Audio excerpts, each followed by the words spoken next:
చాలా మంది మోదీకి నిస్సందేహంగా గట్టిగా నిలబడ్డారు, చేశారు, ఆయన నాయకత్వంలో గతంలో ఇవి జరిగాయి అనేది కూడా సహజంగా ఎవరు అధికారంలో ఉంటే వాళ్ళకి వస్తుంది కదా. ఆయన ఆ విధమైన చేస్తూ వచ్చారు. సార్, మరొక కీలకమైన అంశం చాలా మందిలో ఉన్నది, ఈసారికి పాక్ ఆక్రమిత కాశ్మీర్ని ఎట్టి పరిస్థితుల్లోనూ కూడా భారత్ కైవసం చేసుకుంటుందని. ఆ పరిస్థితి ఉందా ఈ సిచ్యువేషన్లో? అది మీరు అడిగి అదే భారతదేశం తన లక్ష్యాలు స్పష్టంగా ప్రకటిస్తుంది, దుస్సాహసం చేయదు. నేను మీకు చెప్తున్నా, పాక్ ఆక్రమిత కాశ్మీర్ దానివల్లే వస్తుంది. పాక్ ఆక్రమిత కాశ్మీరే, దాని మీద ఏదో ఐక్యరాజ్య సమితి ఒక ఎల్ఓసి ఇవన్నీ కూడా పెట్టుకున్నారు కదా. ఇప్పుడు భారతదేశం అక్కడ చేసింది, పాకిస్తాన్లో కూడా చేసింది, గతసారి కూడా అంతే. ఇక్కడ ఒక విషయంలో కేర్ తీసుకుంటుంది భారతదేశం. నిజానికి పీఓకి వెళ్ళ మీరు చేశారనుకోండి, దాన్ని ఇంకెవరు పెద్దగా తప్పు పడే అవకాశం ఉండదు. అది మా వివాదాస్పద మా ప్రాంతం అది వివాదాస్పదమే ఉంది. మాకు సంబంధించింది అసలు దేశం స్వాతంత్రం పొందుతుండగానే దాన్ని వచ్చి ఆక్రమించడం చాలా తప్పు. అది ఇంకా అది ఎప్పటికీ ఆక్రమిత కాశ్మీరే కదా భారతదేశం దృష్టిలో. మోదీ ప్రధానమంత్రి అయిన తర్వాత మొదటిసారి మనం బెలూచిస్తాన్ను పీఓకేని కూడా విముక్తి చేయాలన్న పద్ధతిలో మాట్లాడారు ఎర్రకోట నుంచి. అది నిజమే. కానీ భారతదేశం నేను ఇందాక అన్నట్టుగా పరిపక్వత కలిగినటువంటి దేశం. హడావుడిగా తొందరపాటుగా ఏమి చెయ్యదు. ఒకటి అలా చర్యలు తీసుకోవచ్చు మీరు. అందుకే మీకు సమాధానం భారత సైన్యం ఇందాక చేసిన ప్రకటనలో లభిస్తుంది. మేము ఎస్కలేట్ కాకుండా చూస్తున్నాము అని ఒక మాట పదే పదే చెప్తున్నారు. మేము సైనిక స్థావరాలను లక్ష్యంగా చేసుకోలేదు అని చెప్తున్నారు. యుద్ధం చేయకుండా ఎలా విముక్తి చేస్తారు మీరు? ఈ రెండే పద్ధతులు కదా, యుద్ధం చేయాలి లేకపోతే ఒక ఒప్పందం కుదరాలి. ఆ ఒప్పందానికి ఇప్పుడు పరిస్థితులు ఎలాగూ లేవు. యుద్ధం చేశాము, యుద్ధం చేస్తున్నామని భారతదేశం కూడా చెప్పలేదు.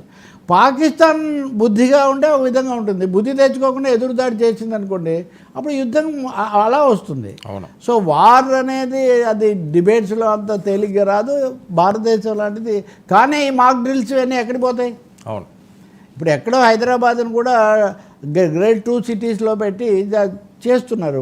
పాత బస్తీలు ఎలా ఉంది ఇలాంటివి కూడా మాట్లాడుతున్నారు. అంటే ఎక్కడెక్కడ వాళ్ళకి స్థావరాలు ఉండొచ్చు, అలాగే రవాణాలో వాళ్ళు వచ్చేవి ఎలా ఉంటాయి, ఈ సమస్యలన్నీ ఉన్నాయి. అందువల్ల ఇది యుద్ధంగా మారుతుందా లేదా, యుద్ధంగా మారితే పీఓకే దాకా వెళ్తుందా లేదా అన్నది పాకిస్తాన్ దుస్సాహసం ఏ స్థాయిలో ఉంటుంది. నేను అనుకుంటాను అమెరికా కానీ అనేక దేశాలు పాకిస్తాన్కు పదే పదే తగ్గండి తగ్గండి తగ్గండి అనే చెప్తున్నాయి. వాళ్ళు తగ్గమనే చెప్తున్నాయి. ఎందుకంటే మీరు ఇప్పుడు చాలా చెప్తే విని క్యారెక్టరా పాక్. ఒకటి వాళ్ళు కీలు బొమ్మలు నెంబర్ 1, వాళ్ళకి సొంతంగా ఏమీ లేదు. వాళ్ళు ఇలా రెచ్చగొట్టి కొంతమంది ఉంటారు కదా, రౌడీలు ఉంటారు, వాళ్ళు ఎలా బతుకుతుంటారు, గొడవలు పెట్టి వాళ్ళకి వీళ్ళకి పెట్టి వీళ్ళ తరఫున వెళ్ళి. మీరు ఒక మాట నిన్న కూడా మీరు పోట్లాడండి, భారతదేశం పూర్తిగా ఈసారి టెర్రరిస్టులకు పాఠం చెప్పండి, మీకు ఆయుధాలు సహాయం మేము చేస్తామని ట్రంప్ నిన్న కూడా ఒక ప్రకటన చేశారు. అవును. సో భారతదేశం పట్ల వాళ్ళ యొక్క వైఖరి ఆ విధంగా ఉంది. పాకిస్తాన్ మారుతూ ఒకటండి, పాకిస్తాన్ ఏనాడు కూడా భారతదేశాన్ని జయించలేదు. అది చాలా చిన్న దేశం. ఇండియాతో అణ్వస్త్రాలు ఉన్నాయి అని బెదిరించడం, అణ్వస్త్రాలు ఆత్మనాశనానికే ఎక్కువగా ఉపయోగపడతాయి. వాటి లక్షణం అది.